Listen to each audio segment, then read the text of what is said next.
21. How to be a failure. Part 5. Be in love with yourself.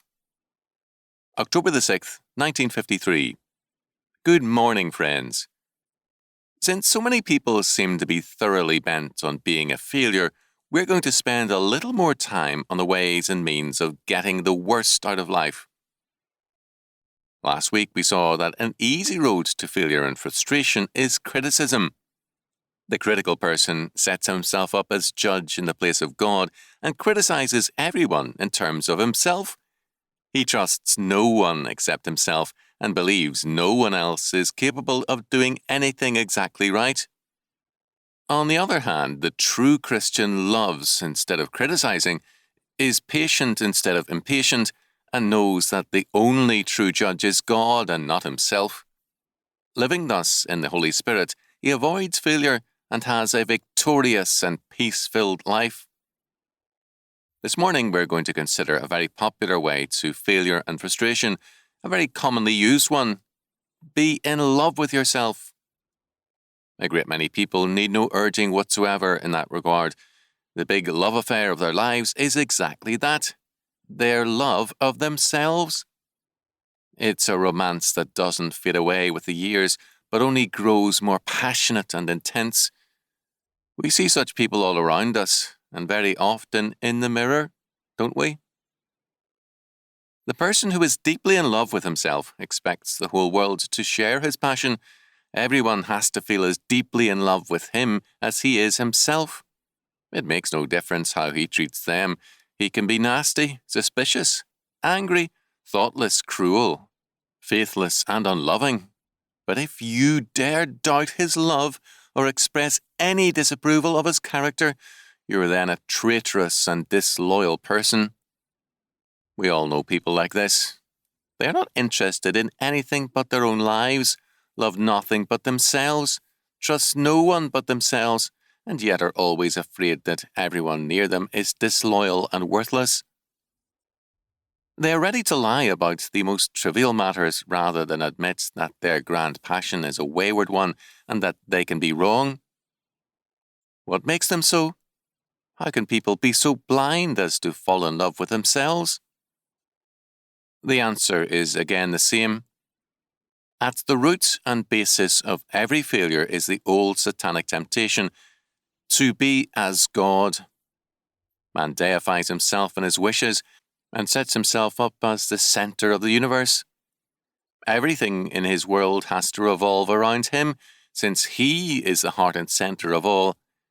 If he has a family and employees whom he can control, he leads them a dog's life if they fail to bow down and worship his God, himself.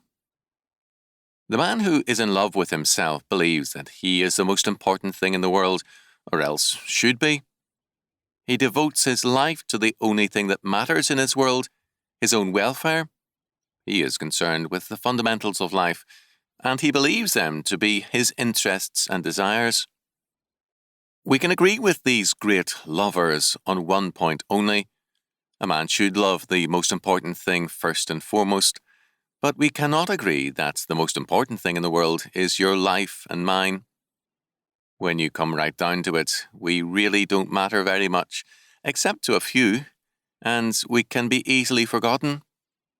There is nothing that really matters above all else in the world, nor can we even rate the world itself that high. The central love and devotion of our lives can only be deservedly given to God himself and to his Son, Jesus Christ. Every other love will fail you. Your loved ones fail you, or do not understand, or they die and leave you alone. And if it is yourself whom you love, you really have no security and nothing but continued turmoil and frustration. You have peace with neither God nor your neighbor nor yourself. But when you love God, who alone deserves your life's central devotion, then you can love others in him. Jesus said, "Thou shalt love the Lord thy God with all thy heart, and with all thy soul, and with all thy strength, and with all thy mind, and thy neighbor as thyself." Luke 10:27. Deep down in our hearts, people love only themselves, and others only if they please them, until the Lord changes their lives and gives them a new life, now centered not on the self, but on the Lord.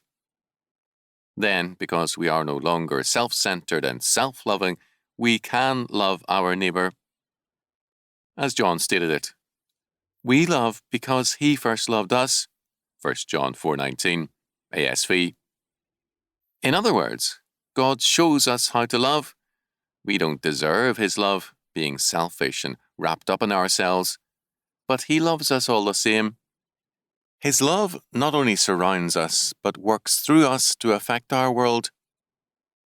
Paul said long ago, "Set your affection on things above, not on things on the earth." Colossians 3:2. Give your love to him who will never fail you, and you will then have peace and victorious living. Any love short of that leads to frustration, and any love apart from or outside of him fades away. As the old hymn so beautifully states it, "O love that wilt not let me go, I rest my weary soul in thee. I give thee back the life I owe, that in thine ocean depths its flow may richer, fuller be." George Matheson and Albert L. Peace. O love that wilt not let me go.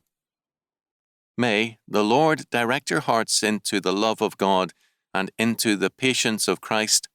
2 Thessalonians 3:5, ASV.